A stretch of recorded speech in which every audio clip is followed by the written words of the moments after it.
Aksi nyata modul 3.1.A.10 Pengambilan keputusan sebagai pemimpin pembelajaran. Apa kabar Bapak Ibu guru hebat?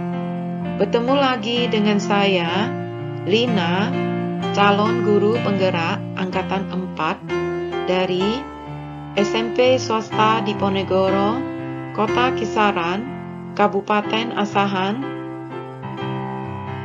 Kali ini saya akan memaparkan aksi nyata modul 3.1 Pengambilan keputusan sebagai pemimpin pembelajaran.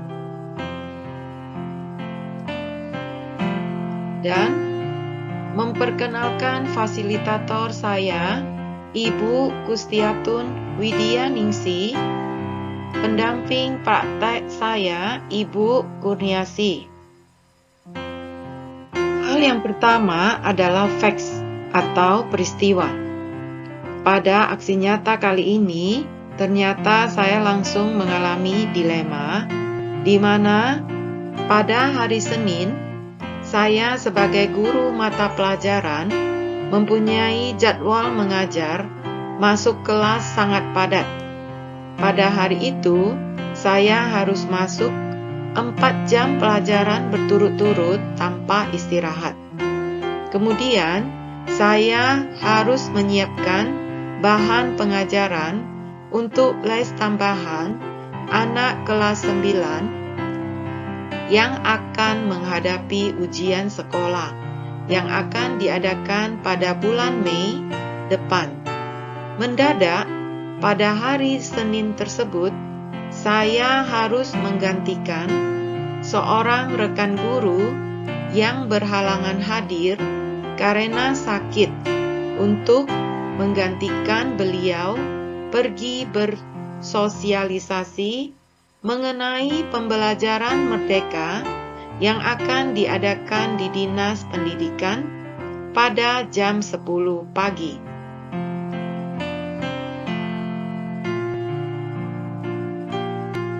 Hal inilah yang melatar belakangi rencana aksi nyata yang akan dilakukan oleh saya sebagai salah satu calon guru penggerak di SMP swasta Diponegoro, yaitu salah satu keberhasilan seorang guru sebagai pemimpin pembelajaran di sekolah adalah bagaimana dia mengambil suatu keputusan yang tepat, efektif, dan berpihak pada murid.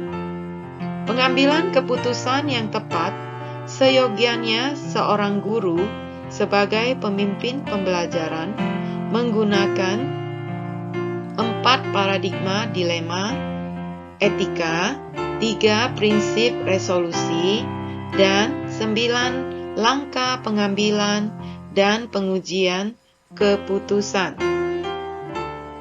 Dengan tujuan agar guru sebagai pemimpin pembelajaran memahami cara dan langkah dalam mengambil keputusan yang tepat dan efektif. Guru mampu mengambil keputusan yang tepat dan efektif baik di kelas maupun di lingkungan sekolah ketika menemukan kasus dilema etika atau bujukan moral.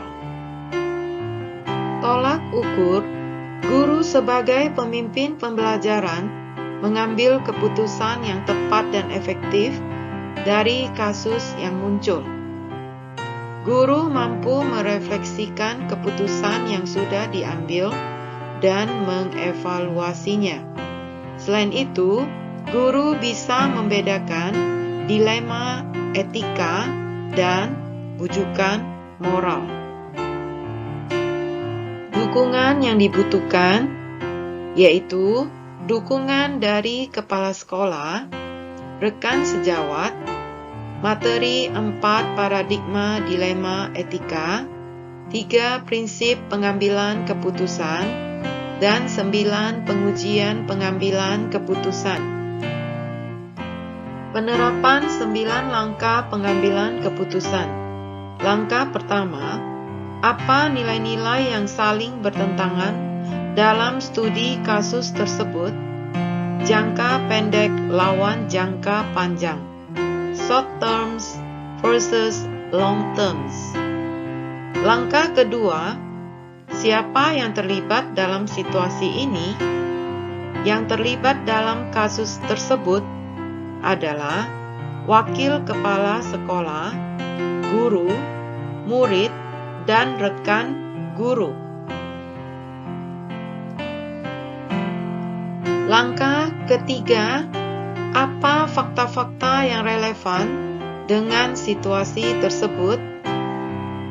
Mengajar 4 jam pelajaran tanpa istirahat. Mengadakan sosialisasi di dinas pendidikan.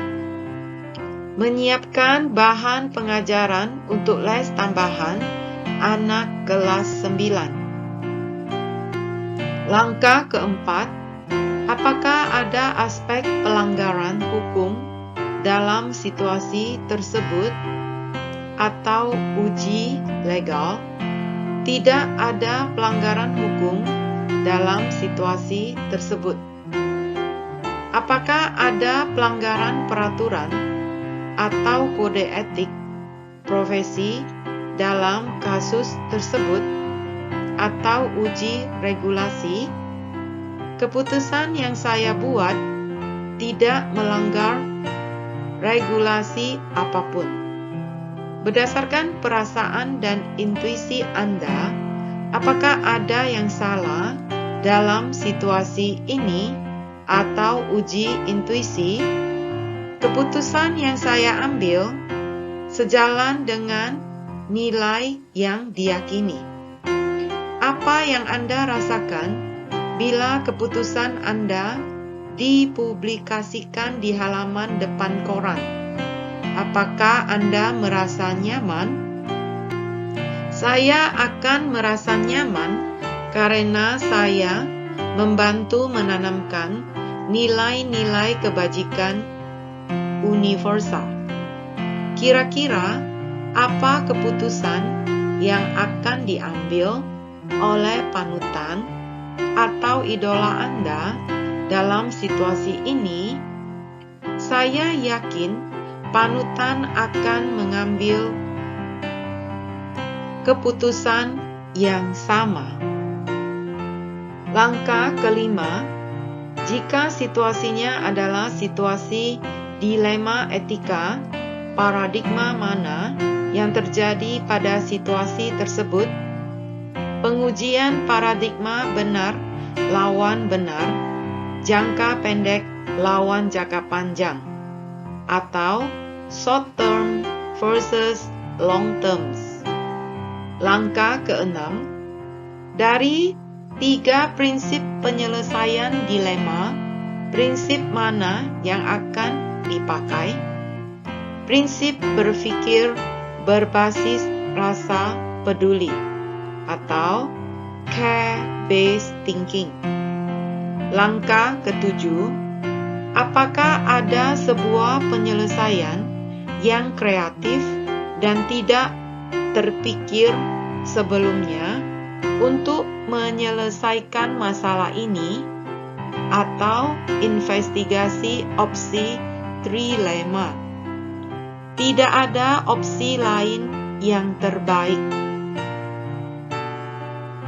Langkah ke-8, apa keputusan yang akan Anda ambil?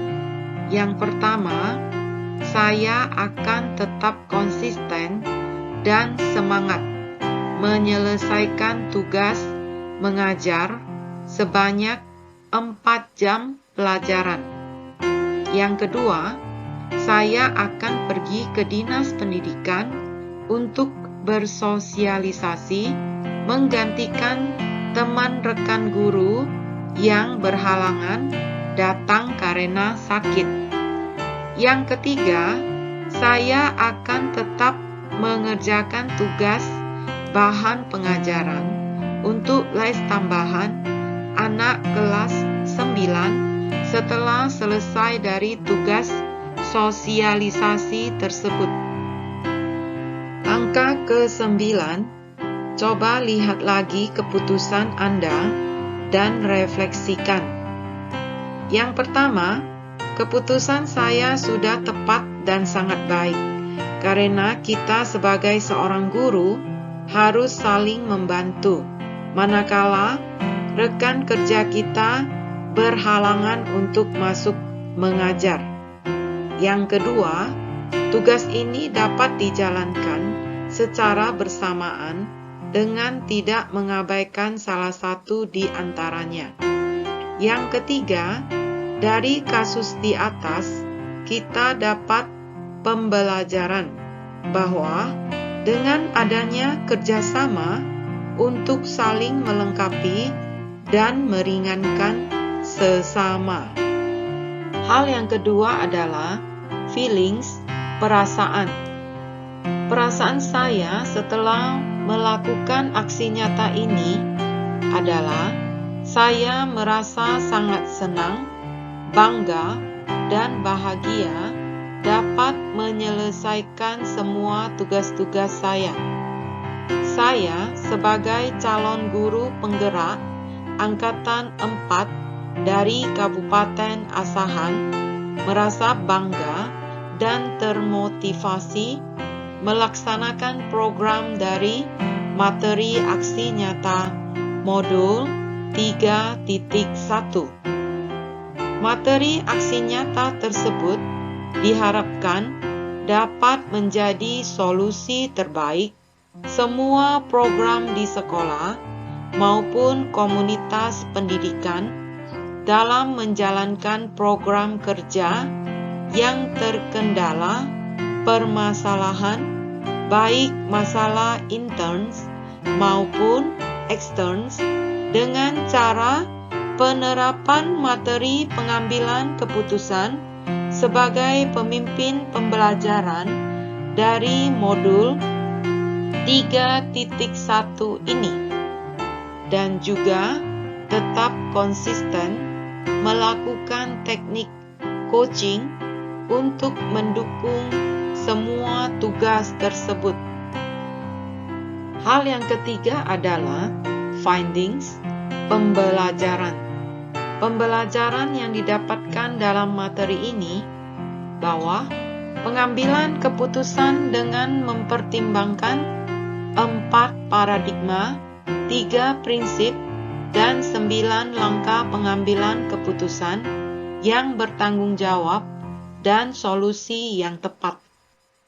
Dengan berkolaborasi dan kerjasama semua warga sekolah, saya dapat mengamati, mengevaluasi, dan mengetahui kendala keadaan yang dihadapi warga sekolah, baik rekan-rekan guru maupun siswa, sehingga program pembelajaran akan berjalan dengan baik.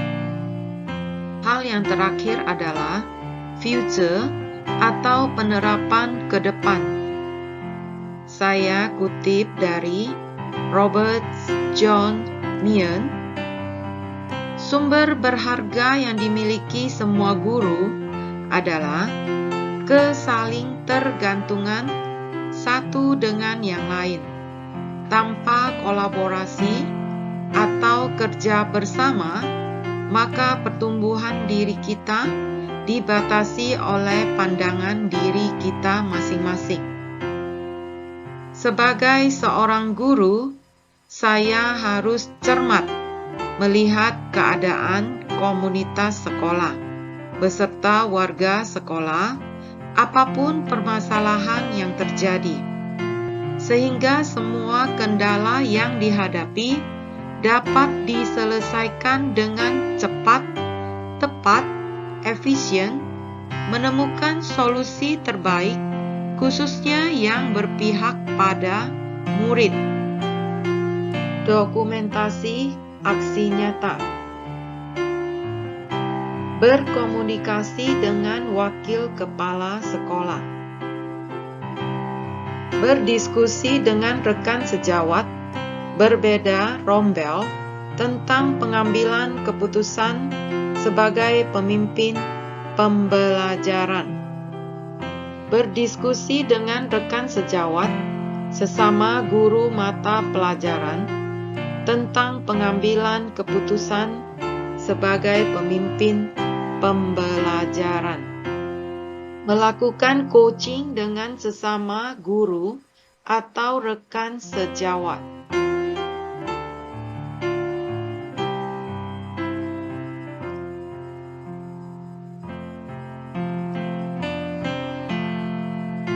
Refleksi. Setelah saya mempelajari modul 3.1, yaitu pengambilan keputusan sebagai pemimpin pembelajaran, saya menyadari bahwa dalam kesehariannya, guru dihadapkan pada pengambilan keputusan yang tepat. Oleh karena itu, guru memerlukan keterampilan dalam pengambilan keputusan dengan menggunakan 4 paradigma, 3 prinsip, dan 9 langkah pengambilan keputusan. Untuk itu, guru menggunakan teknik coaching baik dengan diri sendiri maupun dengan rekan sejawat, sesama rombel, dan berkomunikasi dengan wakil kepala sekolah. Setelah wakil kepala sekolah menyetujui, saya akan membuat komunitas belajar berkolaborasi dengan teman sejawat sesama rombel. Setelah saya melakukan serangkaian kegiatan dalam pengambilan keputusan ini, saya merasa lebih tenang, lega, dan optimis bahwa program komunitas belajar akan berjalan dengan baik, dan dalam pengambilan keputusan ini perlu adanya kerjasama dengan wakil kepala sekolah, rekan sejawat, dan orang tua murid. Demikianlah aksi nyata modul 3.1 pengambilan keputusan sebagai pemimpin pembelajaran yang sudah saya terapkan di sekolah kami, SMP swasta Diponegoro Kisaran. Semoga bermanfaat. Sekian dan terima kasih. Salam dan bahagia. Salam guru penggerak.